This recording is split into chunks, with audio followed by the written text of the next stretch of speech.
He shuffled into the auction house, his worn overalls stained with grease and smelling faintly of motor oil. The gallery owner barely glanced at him, more interested in the impeccably dressed patrons sipping champagne. Whispers rippled through the crowd. Did he wander in here by mistake? One woman hissed, adjusting her pearls. This was no place for a mechanic. But old Jedediah was here for a reason. The auction was for the estate of the late Amelia Blackwood, a renowned inventor and recluse. Jedediah knew Amelia. He was the only one in town who could coax her temperamental contraptions back to life. And he was here for one thing, a dusty, unassuming box labeled miscellaneous parts. The auction began. Paintings fetched exorbitant prices. Antique furniture disappeared to the highest bidders.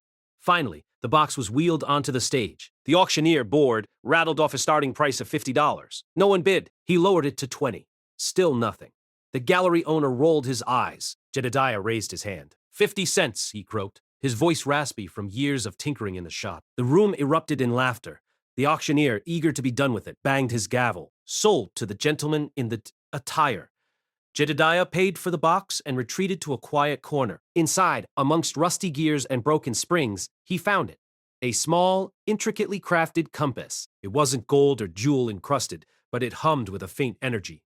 Jedediah knew what it was. It was Amelia's prototype for a revolutionary navigation system, the one she believed could guide ships through the foggiest seas. Just then, a distinguished-looking man in a tailored suit approached him. "Excuse me," he said, his voice smooth as silk. "I couldn't help but notice your purchase.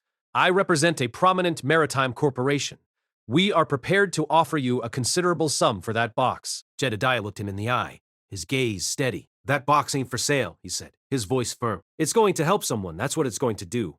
He walked away, the compass clutched in his hand, leaving the man speechless. Weeks later, a small fishing boat caught in a sudden storm limped into port, guided by a mysterious, unwavering signal. The captain, a young woman with Amelia's fiery spirit, credited a weathered mechanic who had gifted her a strange old compass. Hit subscribe if you believe in the power of paying it forward.